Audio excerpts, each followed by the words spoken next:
January, he had some fever. On the 21st,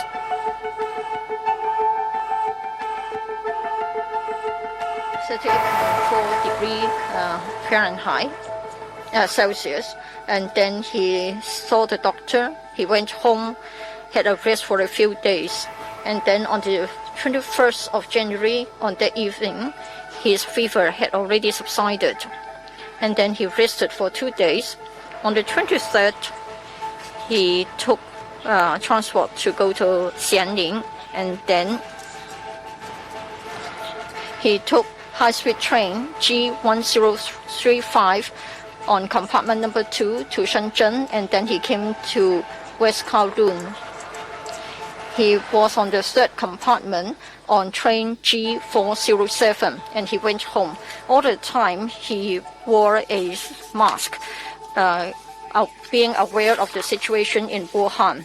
On the 23rd, in fact, end of December, he was bitten by a dog, and in fact he went to a hospital to receive 3 injections against rabies.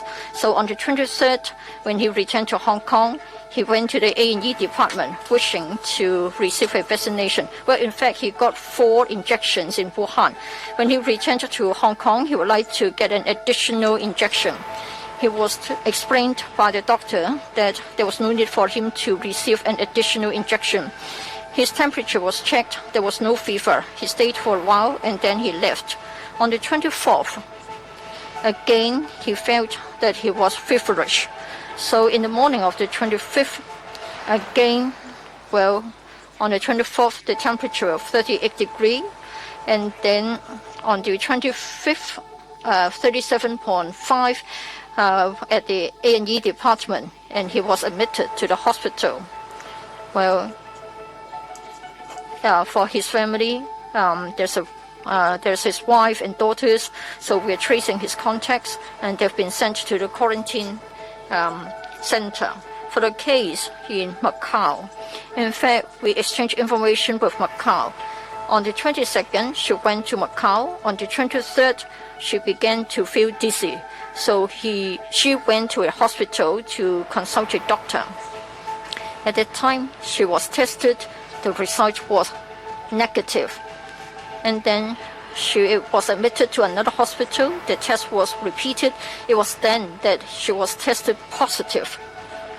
As to when she came to Hong Kong and also the details of her stay, we were not yet able to trace the information. We're still working on it.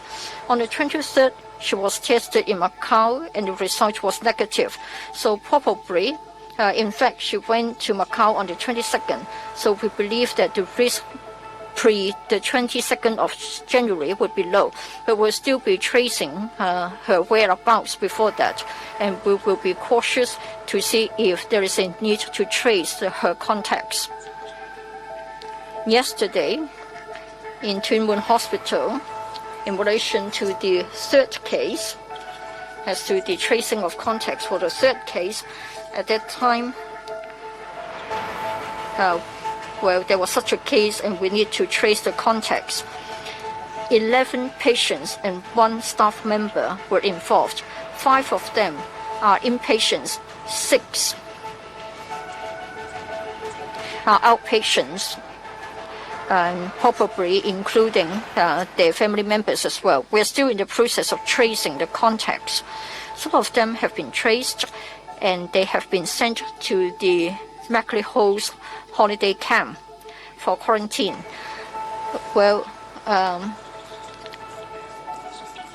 It was reported in the media that might be someone from a residential development in Tuen Mun had to be sent to the holiday camp.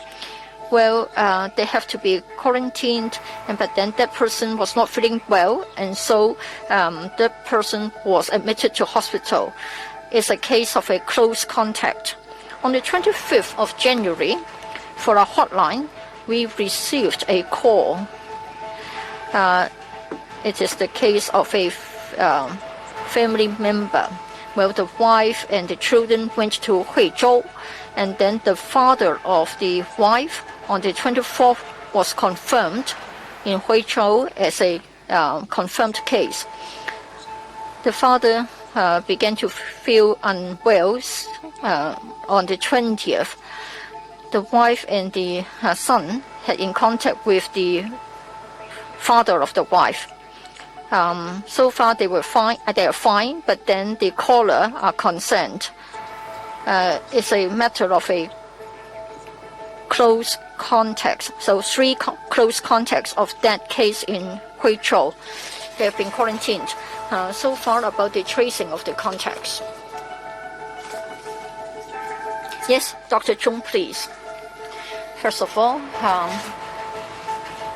my best wishes for you during Chinese New Year. Let me talk about the latest position at the hospital authority. During the past 24 hours, that is as at noon today, we have 77 additional cases of notified cases. There are still 107 patients who are staying in a hospital for isolation and management. Just now, Dr. Chuang has already said that for confirmed cases, there were 5 today. There's an additional 1, so a total of 6. Earlier on, we have reported on the 5 cases at Princess Margaret Hospital, where we have an infectious disease center. They are all in stable condition. Yesterday, the patient was receiving sort of respiratory assistance. They are all in stable conditions today. Let's hope that they will recover soon.